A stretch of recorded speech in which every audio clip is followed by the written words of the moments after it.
Hi everyone, and welcome to the first Ask Aunt Liz monthly newsletter.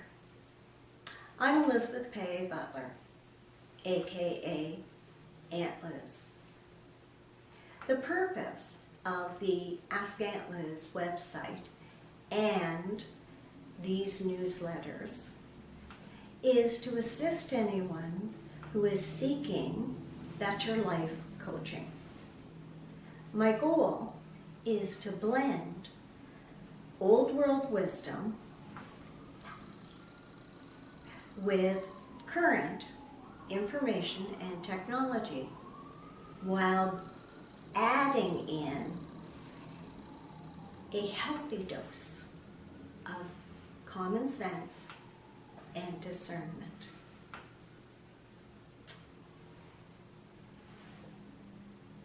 Why ask Aunt Liz? Or is it, why ask Aunt Liz? Or is it, why ask Aunt Liz? Well, for more than 50 years, I have been known as Aunt Liz. Aunt Liz, the trusted go-to sage of wisdom who listens patiently, asks questions respectfully, and then offers suggestions based on previous experience and the information that has been presented to me.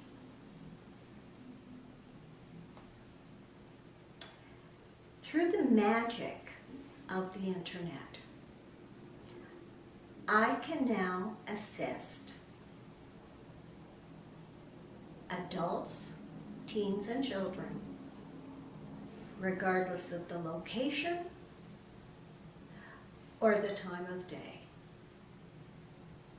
That's magic. If they have a desire to get to it, get through it, or get over it, whatever it is. And all they have to do is contact me through the website at askauntliz.com and book a session. It's as simple as that today. Now, speaking of getting to it, what do you say we move on and talk about the topic of the month? The topic of the month. The topic of the month.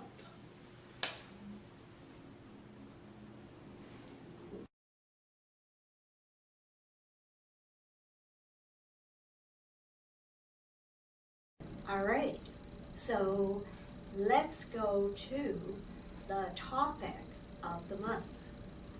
The topic of the month is actually technology and how that technology is affecting the behaviors of our children.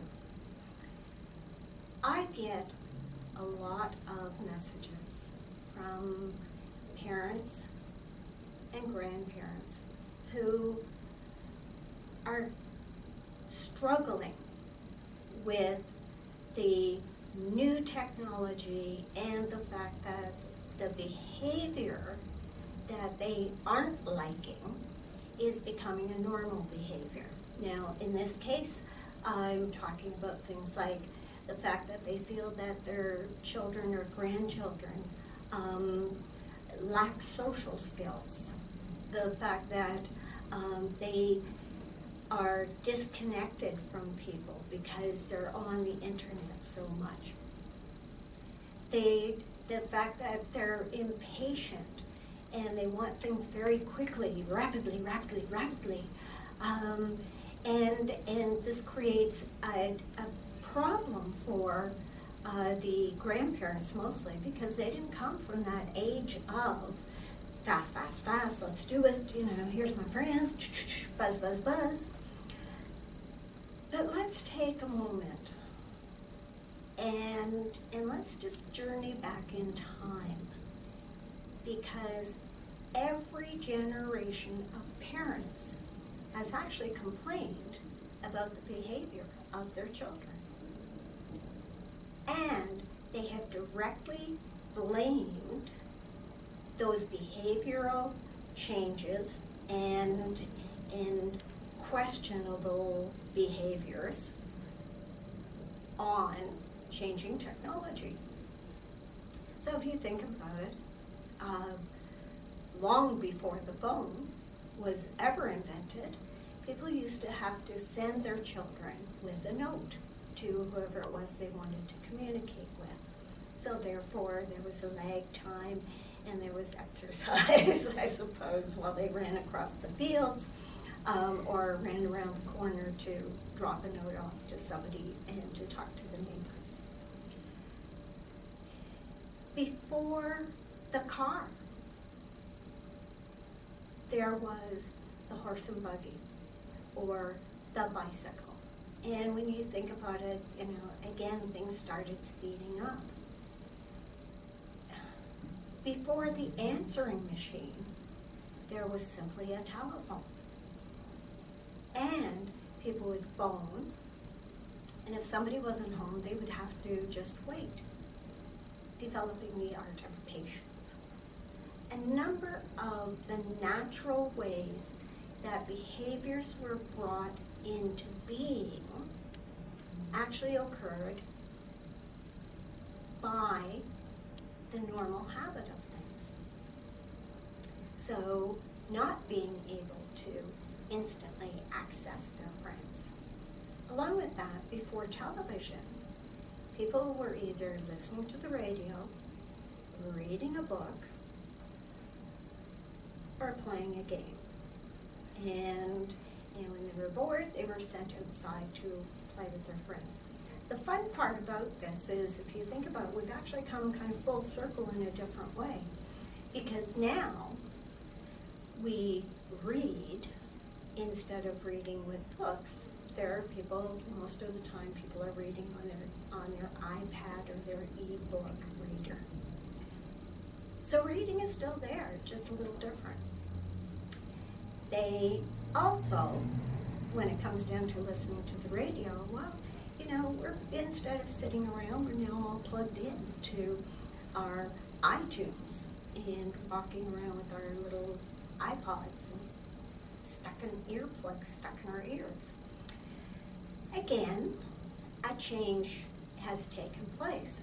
We have moved that television from a central place onto our tablets or onto our smartphones, which is even more exciting for some people. With all of that technology change, we have also speeded things up. So when I hear parents and grandparents tell me that they're really frustrated with the fact that their children have no social skills, well, what were the social skills like before industrialization? There were families that were isolated and they could only communicate with each other. They spent tons of time, hours of a day, out in the fields. When they went to school, it was a very small community. And that's when we talk about the one-room schoolhouse. So what were their social skills at that time?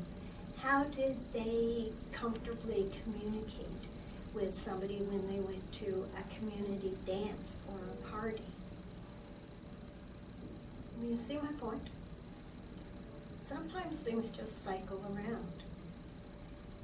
The bottom line in technology is to identify what it is that you feel you yourself are lacking and begin to identify how did that come about and how do you change it now.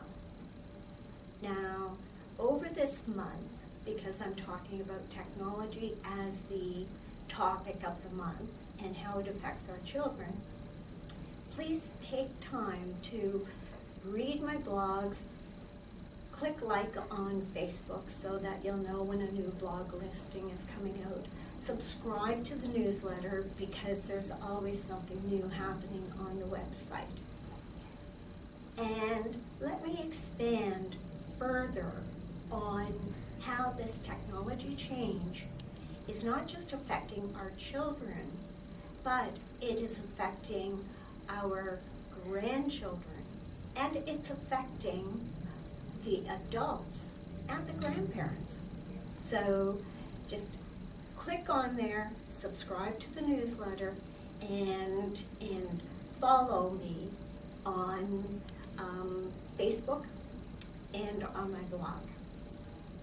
All right, so we're going to move on to the next segment.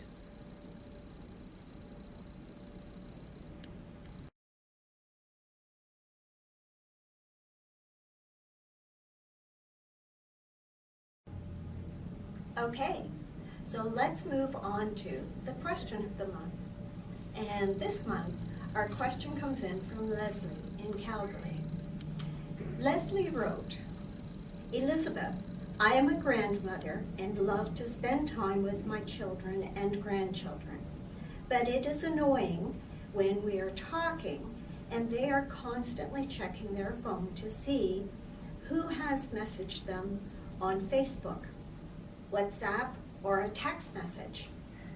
The constant beep, bong, buzz, and other sounds is distracting and interrupts our quality time together. Do you have any thoughts or suggestions for me? The answer is yes, I do have a thought, and I do have a suggestion. Remember what I said about so much has changed over the past years as far as technology goes. In the past, children didn't have a telephone connected to them. In the past, most of the adults didn't have that. That is now the norm. As well, the norm is also that children and grandchildren are connected through Facebook, through WhatsApp, through FaceTime, through Twitter. There is this constant going on. And those beeps are signals to them that somebody wants to communicate with them. But just as when the first telephones came in, rules had to get established because the piece of that quality time is important. So that means that you are the adult and you are now to establish the rules. Or you could call them the guidelines. Simply state that while you're talking and while you're together, whether it's at meals or just a bit of social time because you've popped in, ask everyone, your children and your grandchildren, to turn off their phones and put them away, out of sight, out of mind. Now, yes, there will be a bit of a protest in the beginning because, well, how will my friends get in touch with me? Or what if the office contacts me? And this will go for a bit of time. The key is you are the adult, so stand your ground and say, I'm respectfully asking you, turn off your phone. And let's spend an hour together. Now, the first time might be a bit awkward. The second time will be less awkward. And by the third time, phones will actually start to be turned off before you even ask. But I'm also going to ask you to take a look at how your grandchildren got to that place to begin with. Because if they're constantly looking at their phone, take a moment and look at the children, look at their parents. Because children learn from their parents. Children learn from adults before they start learning from other children. So your children, who are their parents, would have been in the generation where cell phones were the norm. And so having it out and checking it constantly and talking on the phone and interrupting, all of those things were what they saw growing up. And as a result, they have now followed the behavior. So if you set a new behavior with the parents, you will also be setting a new behavior with the child. That's my advice for dealing with children and the parents of children. Now take a moment and think about this, because this is not just something that happens within families. I'm sure that you have gone to a social event, gone out to dinner with your friends, and the next thing you know, there are phones on the table and people are constantly going. My recommendation is right from the get-go. Start a rule, start a guideline, start a courtesy, and say all phones off and put away. And again, even with our friends, there will be a bit of a protest, and then it will become easier to understand. The important thing is to remember, you made time to be with those people in person. The telephone did not make an appointment, and the person who's calling did not make an appointment to spend time with that person. So sometimes we have to make some hard choices, and sometimes we just have to put our foot down, because you are the adult. That's my answer, and I'm sticking to it. Thanks, Leslie, for sending that in.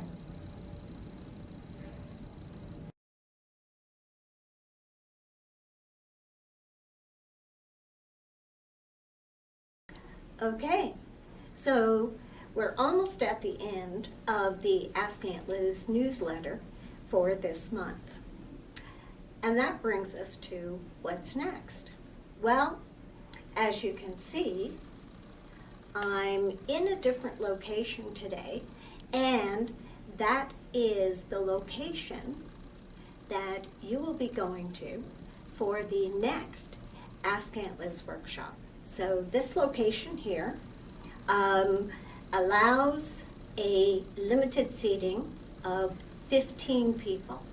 Now, the title of the workshop is called the 7 Words to World Peace at Home.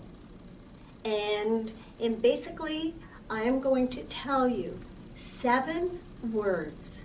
I will explain them.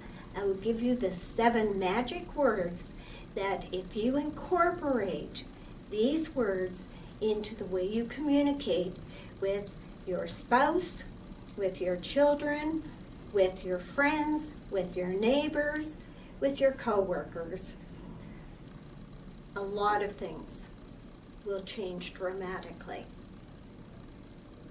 And it's only through 7 magic words. And each word is unique. And each word has a reason for being on the list of the 7 words for world peace. Now that workshop is going to be on Thursday, May 21st, and it'll be from 10 in the morning until 2 in the afternoon. So it's 4 hours. We'll have a couple of short breaks during that 4 hours. And it is an intense 4 hours. And I also designed it for stay-at-home moms who have to drop off their children and then have to pick the kids up. So it'll just be in that middle ground. Please click on the link that is shown on this next segment and register quickly for this workshop. As I said, we have limited space for 15 people, but each one of you will get my undivided attention to your specific reason for being in that workshop. So that's it for now. There will be more coming up. As a matter of fact, I may have some surprises that might just get added into this before this one goes out. So, looking forward, please remember to subscribe. Please remember to tell your friends to subscribe, and look forward to those extra bonuses of that 15 minutes extra when you're talking to me via Skype, or the added discount when you sign up for a workshop or one of our seminars. All right, looking forward to seeing you in person. Hope you enjoyed this, and please tell all your friends. All right, click like on Ask Aunt Liz Facebook page, subscribe to the newsletter, and contact me at talktome@askauntliz.com. Have a great month. Look forward to those posts and blog posts. All right, see you then.